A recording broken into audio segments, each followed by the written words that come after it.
যখন অশ্লীলতার মহামারী ছড়িয়ে পড়বে তখন আলেম জালেম সব ধ্বংস। তো এটা ছড়িয়ে পড়ার মূল বিষয়টা হচ্ছে পর্ন। এই পর্ন এবং নীল সভ্যতা, নীল দর্পণের মধ্য দিয়ে সারা ওয়ার্ল্ড ওয়াইড আজকে এটা ছড়িয়ে পড়েছে। মুসলিম কান্ট্রিগুলোতে এগুলো ইউজিং দিন দিন বাড়ছে। সো এটাকে কীভাবে ব্লক করবেন? যদি উপর থেকে ব্লক না করে, যদি উপর থেকে ব্লক না করা হয়, তাহলে আপনাকে আপনার সেলফোনে, আপনার পিসিতে, আপনার ল্যাপটপে এমন সফটওয়্যার বা কিছু ইনস্টল করতে হবে যে এগুলো যেন দেখা না যায়। এরপরেও বাঁচা খুব মুশকিল। ফেসবুকে ঢুকবেন, আপনার চোখের সামনে চলে আসবে। ইউটিউব স্ক্রল করবেন, চোখের সামনে চলে আসবে। কি করবেন? এই জন্য আজকে একজন বুজুর্গ আলেম, যার পিছনে আমরা জুমার নামাজ পড়েছি, আমাদের দেলোয়ার হোসেন হুজুর আকবর কমপ্লেক্সে, উনি বলছিলেন একজনকে যে স্মার্টফোন থাকলে ভেঙে ফেলতে হবে, তাছাড়া তুমি বাঁচতে পারবে না। চোখের একজন প্রশ্ন করেছে চোখের হেফাজত কেমন করে করবো, তিনি বলছিলেন স্মার্টফোন ভেঙে ফেলতে হবে। এটাও তো পসিবল হচ্ছে না, সবাই তো করতে পারছে না, অনেকের প্রয়োজন আছে। সেক্ষেত্রে ফাত্তাকুল্লাহ মাস্তাতাতুম, তোমরা সাধ্যমতো আল্লাহকে ভয় করতে। আর যখন আপনি দিনই পরিবেশে থাকবেন, নামাজ পড়বেন, কোরআন তেলাওয়াত করবেন, বেশি বেশি আল্লাহ জিকির করবেন, আল্লাহর প্রতি দাওয়াতি কাজ করবেন, হ্যাঁ, দিনই মানুষের সংস্পর্শে থাকবেন।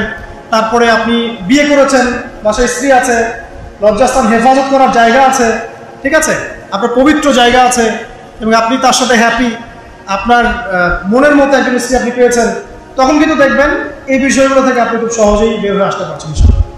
তো যাই হোক, পর্ন সাইটগুলো থেকে আমাদের বেঁচে থাকা আবশ্যক। আর অল কাইন্ডস অফ ড্রাগস, যত রকম ড্রাগস আছে, এই ড্রাগসগুলো থেকে আমাদেরকে বেঁচে থাকতে হবে। ড্রাগস মানে বোঝাচ্ছি মাদক। এটাও এই পর্নোগ্রাফি, রেপ, সমকামিতা, এগুলোর পিছনে ড্রাগসের একটা বড় ভূমিকা আছে, ঠিক আছে। আর সবাই যার যার ধর্মের প্রতি অনুগত থাকতে হবে। দেখেন, আমি বললাম হিন্দু ধর্মে পর্দার কথা আছে, খ্রিস্টান ধর্মে পর্দার কথা আছে। তারা যে জিসাস ক্রাইস্ট বলে, তারা যে জিসাস ক্রাইস্টের কথা বলে না, ওই যে মারিয়াম আলাইহিস সালামের কোলে দেখায় যে বাচ্চা, ওদের চার্চে দেখেন না, দেখেছেন না ছবিটা?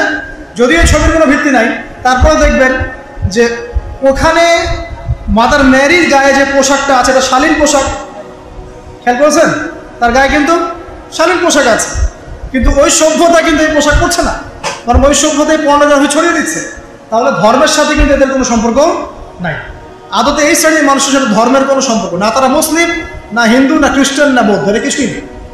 এরা আসলে ওই যে শয়তান, ইউআরি সাওয়াতিকুম ওয়ারিশা, ওই আয়াতের পরে বললাম ইউবদিয়াহুমা মা উরিয়া আনহুমা সাওয়াতিহিমা, ওই যে তোমাদের লজ্জাস্থান উন্মুক্ত করে ফেললো, এর সাথে এরা জড়িত, ওই শয়তানের সাথে এরা জড়িত। তো সবাই আমরা যে যার ধর্ম পালন করি, কোনো সমস্যা নাই। যার যার ধর্মের প্রতি আমরা অনুগত থাকি, ইনশাল্লাহ দেখবেন সব ধর্মের মূলনীতির মধ্যে মিল আছে। মূলনীতির মধ্যে মিল থাকলে ইনশাল্লাহ আমরা সাম্যের সমাজ করতে পারবো ইনশাআল্লাহ। আর যত রকম অপসংস্কৃতি আছে এগুলোকে না বলতে হবে এবং পরকালীন চেতনাকে জাগ্রত করতে হবে যে আল্লাহ পাক আমার প্রত্যেকটা কাজ অবজার্ভ করছেন, নোট করছেন, প্রতিটা কাজের জন্য আমাকে আল্লাহর সামনে জবাবদিহি করতে হবে। এই সেন্স আমাদের থাকলে ইনশাআল্লাহ তাআলা আমরা পাপগুলো থেকে বেঁচে থাকতে পারবো। আর সর্বশেষ কথা হচ্ছে যে আমরা সবসময় মনে রাখার চেষ্টা করব, অলওয়েজ আমরা একটা কথা মনে রাখার চেষ্টা করব যে আমাদের সম্মানিত পিতা এবং মাতাকে শয়তান তাদের গায়ের কাপড় খুলে ফেলেছিল। এই একটা কথা যদি আমরা মনে রাখতে পারি আজকে, যে আমাদের পিতা এবং মাতার গা থেকে কাপড় খুলে ফেলেছিল শয়তান, আমি সেটা হতে দেব না, বা আমি আদমের সন্তান হয়ে সেই পথে পা বাড়াবো না, আমার পরিবারকে বাড়াতে দেব না, আমার সন্তানকে সে আদর্শে গড়বো না। ইনশাআল্লাহ তাআলা আল্লাহর নুসরা, সাহায্য আপনার সাথে থাকবে। শয়তান এবং তার অনুসারীরা আপনার কোনো ক্ষতি করতে পারবেন ইনশাআল্লাহ তাআলা। নবী সাল্লাল্লাহু আলাইহি ওয়াসাল্লাম শেকড়টা উপরে ফেলার পরেও কিন্তু কিছু ভবিষ্যৎবাণী করে গেলেন। এই জায়গা থেকে শেষ করছি। নবী সাল্লাল্লাহু আলাইহি ওয়াসাল্লাম সোনালী সমাজ প্রতিষ্ঠা করার পরেও কিন্তু কিছু ভবিষ্যৎবাণী করে গেলেন। এক, আমার উম্মতের মধ্যে সমকামিতা ছড়িয়ে পড়বে। কখন? শেষ জামানায়। আমার উম্মতের মধ্যে মূর্তি পূজাও শুরু হবে, এটাও এসেছে হাদিসে। ততক্ষণ পর্যন্ত কিয়ামত হবে না যতক্ষণ আমার উম্মত মূর্তি পূজা করবে না। এমন এসেছে এলেম জ্ঞান উঠে যাবে, জাহেলিয়াত বর্ষিত হবে, জেনাকে মানুষ হালাল মনে করবে, জেনাকে মানুষ হালাল মনে করবে। এখন আপনি মিলাতে পারবেন যে ঘটনা কেন এমন হলো, ওইরকম থেকে এমন কেন হলো এখন মেলাতে পারবেন। নবীজি ভবিষ্যৎবাণী করেছেন জেনাকে এই উম্মতে একটা অংশ হালাল মনে করবে। মাদককে এই উম্মতের একটা অংশ হালাল মনে করবে, এই উম্মতের মধ্যে সমকামিতা ছড়িয়ে পড়বে, এই উম্মতের মধ্যে অশ্লীলতা বাড়বে কখন? যখন এমন এক শ্রেণীর মেয়ে আত্মপ্রকাশ পাবে, আত্মপ্রকাশ ঘটবে তাদের, যাদেরকে আমি দেখিনি। নবীজি বলছেন লাম আরাহুমা, আমি ওদেরকে দেখি নাই। দুই শ্রেণীকে আমি দেখি নাই, তার মধ্যে এক শ্রেণী হচ্ছে নিসাউন ক্যাসিয়াতুন আরিয়াত, এমন এক শ্রেণীর মহিলা যারা কাপড় পরেও বাইরে নগ্ন হয়ে ঘুরে।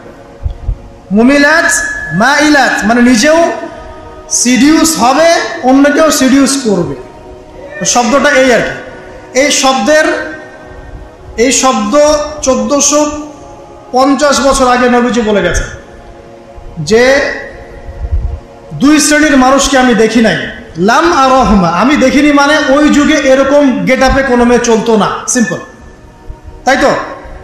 ওই যুগে যদি ওই রকম গেট আপে কেউ চলতো, নবীজিকে বলতেন আমি দেখি নাই? নবীজি বলছেন আমি দেখি নাই। কোন কোন মেয়েদেরকে দেখেন নাই? এক শ্রেণী যারা নিসা মহিলা, ক্যাসিয়াত কাপড় পরে আছে, আরিয়া তারপরেও নগ্ন। ব্যাখ্যা করতে হবে, তার মানে কাপড় পরেও নগ্ন শ্রেণীর মেয়েরা নবীর যুগে ছিল না, সিম্পল। এটা কোন যুগে দেখা যায়? এখন দেখা যায়, এই লাস্ট 100-150 বছরে দেখা যায়। 100-150 বছর আগেও দেখতে পারবেন না। আপনি 100 বছর আগে ঘেটে দেখেন, পারবেন না দেখতে। এই যে ব্রিটিশ পিরিয়ডও দেখেন, ব্রিটেনরা যখন শাসন করেছে না সারা ওয়ার্ল্ডে, তখনও আমাদের নানি দাদির দাদি ওদের গেট আপ দেখেন, তাদের গেট আপ কি এরকম ছিল? ছিল না। তারা কিন্তু বলে নাই 1000 বছর থেকে আমরা পড়ছি, এগুলো বলেছিল। আচ্ছা, তো নবীজি বলছেন মুমিলাত মাইলাত, এরা নিজেরা আকৃষ্ট হয় এবং আকৃষ্ট করে। আপনি কি জানেন সিডিউসের অর্থ কি? এটা সম্পূর্ণ অপপ্রয়োগ হয়েছে। অনলাইনের যুগ, মানুষ মানে হুজুকে মাতাল। অক্সফোর্ড আর কেমব্রিজ ডিকশনারি ঘাটেন, অক্সফোর্ড আর কেমব্রিজ ডিকশনারি ঘেটে সিডিউস শব্দ লিখে সার্চ দেন, দেখবেন ওখানে লিখে আছে যে seduce is a kind of sexual activities where you are enticing someone in a relationship with you, illegal sexual relationship with you, মানে you are enticing someone in a illegal sexual relationship with you। মানে seduce হচ্ছে এমন জিনিস যে আপনি কাউকে আপনার দিকে অবৈধ সেক্সুয়াল সম্পর্ক করার জন্য আকৃষ্ট করছেন। তাহলে আকৃষ্ট যে করে সে অপরাধী, যাকে করা হচ্ছে সে অপরাধী? খুঁজেন, গুগলে গিয়ে সার্চ দেন, seduces is a kind of sexual activities যেখানে আপনি you are enticing someone in a illegal sexual relationship with you, যার আপনার থেকে কম এক্সপিরিয়েন্স আছে। পড়ে দেখেন, কেমব্রিজের মধ্যে লেখা আছে যে এমন একজনকে আপনি আপনার দিকে সেক্সুয়ালি প্রলুব্ধ করছেন, ইন্টাইস করছেন, যার আপনার বিষয় সম্পর্কে জ্ঞান কম, আপনার সাথে সেক্সুয়াল বিষয় সম্পর্কে তার জ্ঞান কম, আপনার জ্ঞান বেশি। আপনি তাকে প্রলুব্ধ করছেন আপনার দিকে সেক্সুয়ালি অবৈধ সম্পর্ক করার জন্য। এটাই হচ্ছে মুমিলাত মাইলাত। হাদিসের শব্দের সাথে মিল আছে? মিল আছে। তো এখানে যে আকৃষ্ট করছে সে অপরাধী না যে আকৃষ্ট হচ্ছে সে অপরাধী? তাহলে নিঃসন্দেহে যে আকৃষ্ট করছে সে অপরাধী। আর তার অপরাধের কারণটা এখানে কি? তার পোশাক এবং তার দেহের প্রদর্শনী নয়, নাকি অন্য কিছু? নিঃসন্দেহে এটা। এবং এটা ভালো পোশাক পরেও মানুষ অন্য কাউকে আকৃষ্ট করতে পারে। ভালো পোশাক পরে আছেন কিন্তু কথার মাধ্যমে আকৃষ্ট করতে পারেন, ফোনের কলসের মাধ্যমে আকৃষ্ট করতে পারেন, ডেটিংয়ের মাধ্যমে আকৃষ্ট করতে পারেন, অন্যভাবেও করতে পারেন। এখানে শুধু পোশাকটাই মূল ইস্যু নয়, এখানে আরও অনেক ব্যাপার আছে। একই সাথে আমরা যে নীল সংস্কৃতির কথা বললাম, এগুলো যখন প্রত্যেকে ঘরে ঘরে দেখছে, তখন সবাইকে ভিতর থেকে পশু হয়ে যায়নি? তখন তো খুব সহজেই একটা মানুষ প্রলুব্ধ হবে এবং তখন ধর্ষণ বাড়বে, জেনা বাড়বে, পরকীয়া বাড়বে এবং এই পরিসংখ্যানগুলো বাড়তে থাকবে। এখানে সলিউশন কে দিবে? সলিউশন দিবে শুধুমাত্র সেই সভ্যতা যে সভ্যতার সময় জেনার হার ছিল 0.00001%। ওই সভ্যতা যখন রেপের হার 0.00001%, সুদের হার 0.00001%, দুর্নীতির হার 0.00001%। এটা কোন সভ্যতা? এটা ওই খোলাফায়ে রাশেদার সভ্যতা। ওইখানে রেয়ার একটা মানুষ খুঁজে পাওয়া যায় মদ খায়, একটা মানুষ খুঁজে পাওয়া যায় হয়তো জেনা করেছে, একটা মানুষ খুঁজে পাওয়া যায় দুর্নীতি করেছে, 99% পিউরিফাইড। তো ওই সভ্যতা কিসের আলোকে এরকম হলো আর এখন কেন হতে পারছে না? এটা প্রশ্ন না, এটা বড় কোশ্চেন। তাহলে এখন আমরা আসি সমাধান কিভাবে করতে পারি, মানে কি কি কাজ করলে আমরা আসলে ওই জায়গায় যাওয়ার, আল্লাহ যদি চান কবুল করেন আমরা ওই জায়গায় যেতে পারবো ইনশাআল্লাহ আযজা ওয়া জাল। তার জন্য আমি কিছু পয়েন্টস ফাইন্ড আউট করেছি।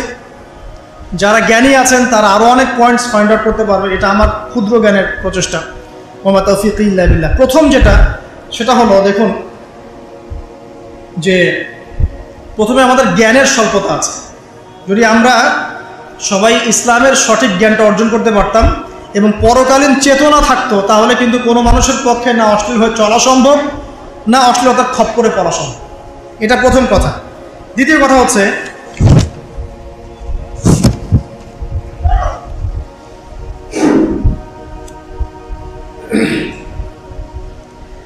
জ্ঞানের সাথে আমাদের আমলের ধারাবাহিকতা লাগবে। আমরা যখন আমল করি অনেক সময় ধারাবাহিকতা নষ্ট হয়ে যায়।